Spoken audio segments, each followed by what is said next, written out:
সুপ্রিয় দর্শক, আসসালামু আলাইকুম। আমার আজকের রেসিপিতে রয়েছে গরমে প্রাণ বা কলেজা ঠান্ডা করা মালাই ক্যারামেল পুডিং। এই পুডিংটি খেতে খুবই মজার হয়, যে মুখে দিলে মিলিয়ে যায়। আপনারা অল্প সময় অল্প উপকরণে এই পুডিংটি তৈরি করে নিতে পারবেন। পুডিং তৈরি করার জন্য প্রথমে তৈরি করব ক্যারামেল। ক্যারামেল তৈরি করার জন্য ফ্রাই প্যানে দিয়ে দিচ্ছি 3 টেবিল চামচ চিনি। এখন চুলার আঁচ স্লোতে রেখে চিনি গলে আসা পর্যন্ত অপেক্ষা করব।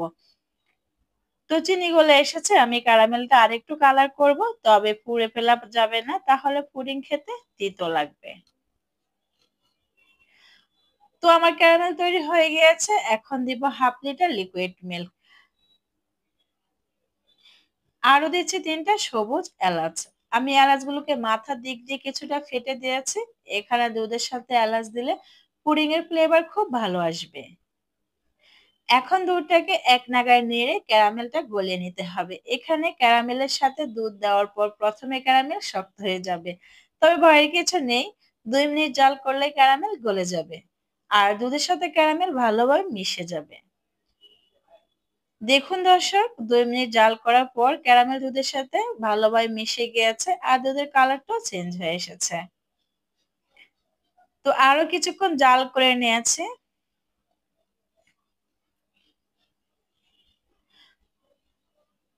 তো দুধটাকে আরো কিছুক্ষণ জাল করে নিয়েছি। দুধটাকে এক নাগাড়ে নেড়ে জাল করে নিতে হবে, যাতে করে দুধের উপরে মোটা সর না পড়ে।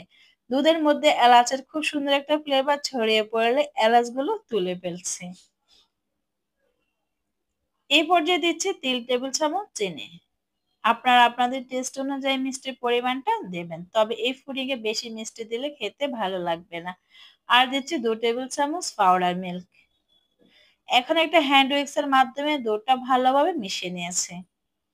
তবে আপনারা চাইলে এখানে সামান্য কুসুম গরম পানির মধ্যেও দুধটা গলিয়ে নিতে পারেন। তো দুধটাকে ভালোভাবে মিশিয়ে নেওয়া হয়ে গেছে, এখন আরো মিনিট খানিক জাল করে নিব। চুলার আঁচ কমিয়ে দিয়েছি। একটা বাটিতে হাফ কাপ পানি নিয়েছি, তার মধ্যে দিচ্ছি 3 টেবিল চামচ কর্নফ্লাওয়ার। এখন পানির সাথে কর্নফ্লাওয়ার ভালোভাবে গুলিয়ে নিতে হবে, যাতে করে মিশ্রণটির মধ্যে কোনো লাম্পস না থাকে।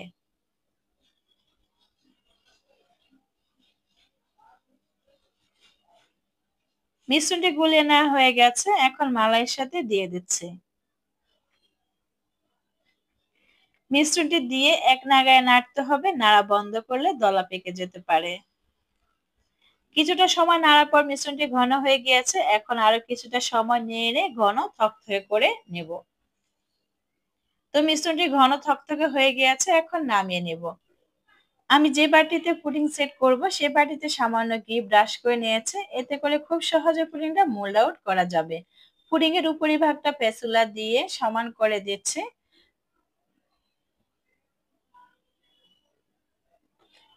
আর হাত দিয়ে ঝাঁকিয়ে নিচ্ছে, ভিতরে বাবলস থাকলে বেরিয়ে আসবে। এখন 2 থেকে 3 ঘন্টার জন্য রেস্টে রেখে দিব। ফিরে আসলাম 3 ঘন্টা পর। ঠান্ডা হওয়ার পর আমি পুডিংটা ফ্রিজে নরমাল চেম্বারে রেখে দিয়েছি। এখন মোল্ড আউট করে নিয়েছে। পেস্তা বাদাম আর কিছু চেরি ফল দিয়ে ডেকোরেশন করে নিলাম। তো দর্শক, এই পুডিংটা তৈরি করে আপনারা ফ্রিজে নরমাল চেম্বারে রেখে 1 সপ্তাহ পর্যন্ত পরিবেশন করতে পারবেন। এই পুডিংটা এতটা নরম তুলতুলে হয় যে মুখে দিলে মিলিয়ে যায়। তো আপনাদের সাথে কেটে শেয়ার করছি কতটা নরম তুলতুলে হয়েছে। আশা করছি রেসিপিটা ভালো লেগেছে। ভালো লাগলে ভিডিওটিতে একটি লাইক দিয়ে দেবেন। সেই সাথে চ্যানেলটি সাবস্ক্রাইব করে চ্যানেলটির পাশেই থাকবেন। তাহলে আজকের মতন বিদায় নিচ্ছি। সবাই অনেক বেশি ভালো থাকবেন, সুস্থ থাকবেন। আল্লাহ হাফেজ।